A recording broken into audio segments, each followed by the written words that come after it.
Hi. So, if you struggle with being vulnerable in your relationship or your marriage, this video is for you. So, a few days ago, my husband was telling me about a post he saw online. How the person was talking about how not being vulnerable or not being open to ask for help can stop people from actually achieving things, can hinder one from accessing things that God has made available for them. And he said on another post, men came out to talk about how they feel ashamed to actually ask for help. And I would not even blame them, because we're in a society men are not where it is a taboo for men to actually where it is a taboo for men to actually come out to actually seek for help. A man might be dying, a man might be in very serious need of help, and would find it very hard to actually speak to a close friend who can actually help them, because the society has made men feel like it is a form of weakness to be vulnerable with your needs, with your emotions, with whatever you might be passing through. And that's a big lie. And many men get married and they find it hard to even be vulnerable with the wives that they have married.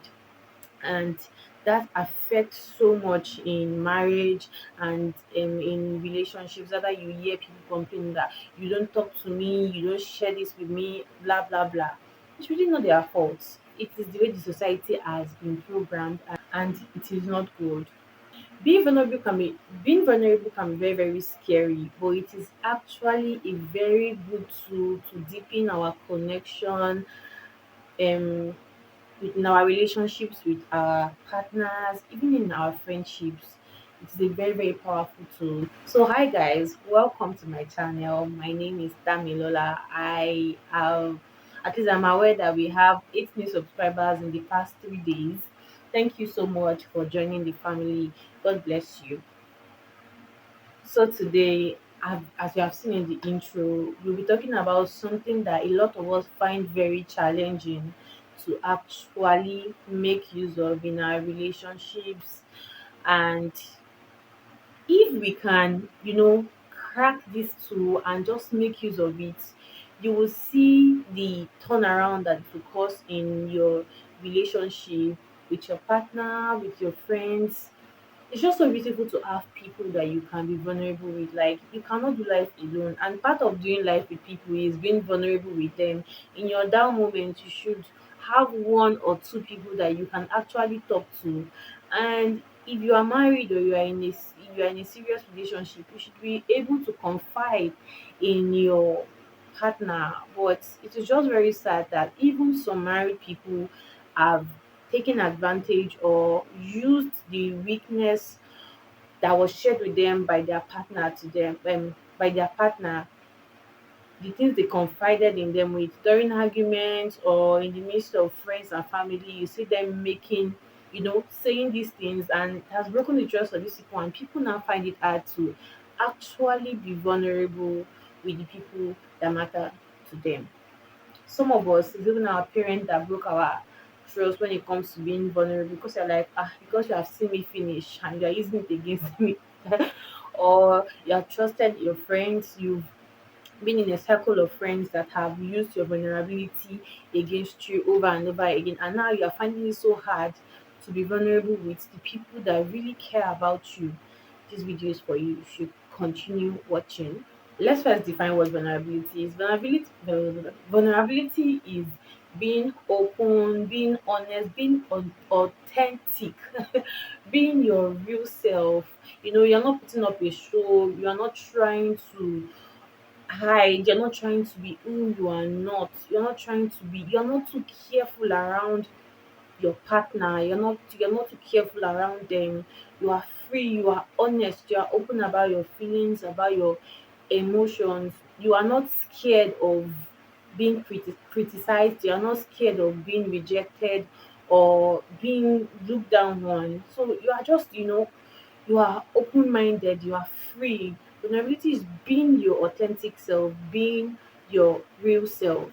regardless of, when you just, you don't care about the, if you like make jest of me, if you like don't understand, like you just want to be vulnerable. Okay, I Yeah, would that's the first like to let you in on some of the benefits of being vulnerable. You know what vulnerability does in a relationship, does in a marriage. One reason why I love my husband so much is how vulnerable he is with me. And this vulnerability has started even while we were in a relationship before we even got married.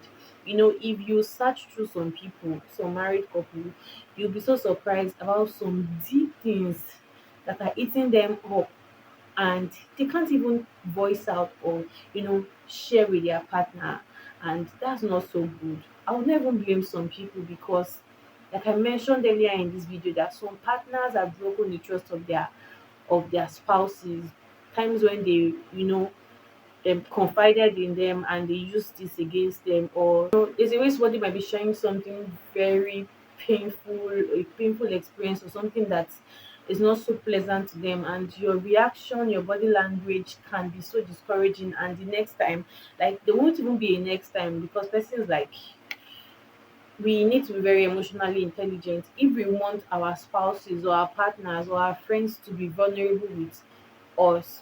One of the benefit of being vulnerable is it builds trust. I can trust you. I trust my husband with whatever. See, even when I do the silliest things, I am going to tell him, let him laugh, but I trust him. So when things are eating me up, or when I am going through a phase, like, I am, it's easy for me to tell him, because I trust him with the most vulnerable thing that I feel I can share with him. It builds trust. When you tell somebody something over time, and you can see how they handle it, like, it is easy for you to trust them with even bigger things. So yes, vulnerability actually builds trust. Like, if you tell me something very intimate, I would do everything I can to, preserve, to keep it, because telling me means you trust me, and I would not want to do anything to, break that trust. Sorry about that. It's okay, it's okay. It's okay. That's it. Hey, maybe I finally woken up. We're doing this video together.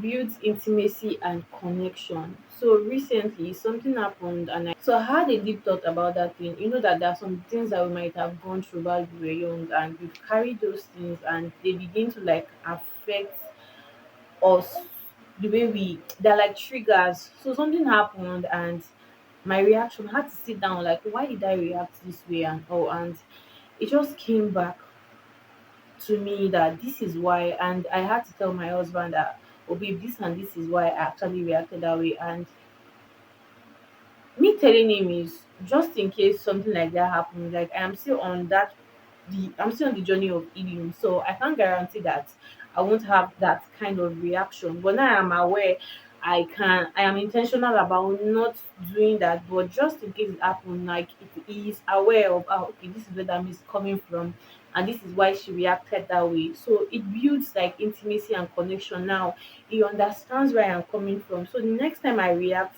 in such manner, like, he's not looking at me like, why is girl like this? Like, he now understands, like, there is a deeper connection with us. Like, he can connect with my the inner part of me that is still going through my healing phase, in healing process, and he's there to help me with it. And now he is more sensitive, and he knows what to say and know what to say, not to trigger those part of me. So yes, those are some of the things that vulnerability actually does. That point that's connected to the previous one is, it helps you understand your partner better.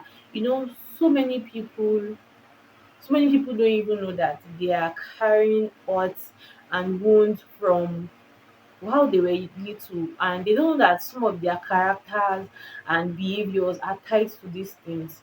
If you can sit down and understand where this person is coming from, and your partner is not a witch or a mind reader, you need to help them understand where you are coming from too. That is why you need to be vulnerable. And I think both partners actually have a role to play in this. I share with you and you handle it well. It makes me, gives me the opportunity to share more with you, to trust you with even deeper things. So it is easy for you to understand where your partner is coming from. You know, some people will make some jokes because they don't know that it can trigger something in you, probably a past experience.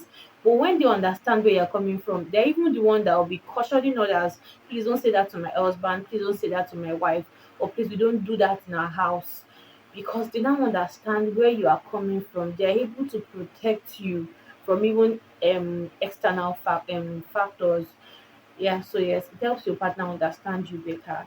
And yes, vulnerability actually helps to create a safe space. For me, I know my husband is my safe space. My siblings are my safe space. But right now, I'm talking about in relationship and marriage.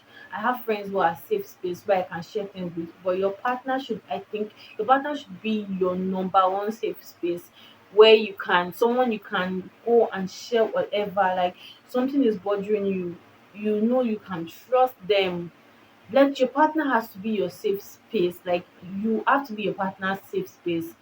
Don't break their trust so much that they would rather tell deep things to people or keep it to themselves because you have broken their trust, or they feel like you are not emotionally intelligent enough to handle those deep, or let them be able to come to you even when they do the most silly things, like let us come and laugh about it together.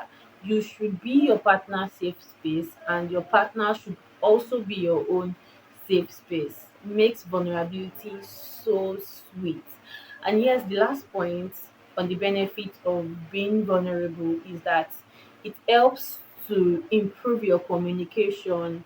And when communication is good, when communication is better, you see, when it comes to resolving conflicts, it gets so better. So good communication equals to a better conflict resolution. Like it puts a better structure for a good conflict resolution in the home. So yes, when you are vulnerable, you know you have communicated your thoughts, you have communicated how these things make you feel. Your partner is able to understand you better because you communicated these things. So they know what to say, they know what not to joke with, and it is better. Like communication just helps make things better, and resolving conflicts is way better when you're able to communicate well. Yeah, so these are some of the few benefits of actually that what vulnerability in marriages and relationship does. If you would love to share some, let me hear it in the comment section. And if you have watched this far and you are still here to subscribe, please do well to subscribe. Give this video a thumbs up. Share with somebody that you know would need this, and drop your comments. I love to hear from you. Living here, I want you to remember and take it with you that vulnerability is that tool that you need to have a deeper connection with your partner. Bye. So I didn't want this video to be too long. There is a second part to this video where I spoke about how to actually start being vulnerable, and I'll be posting this on Wednesday. Thank you so much for watching. Bye.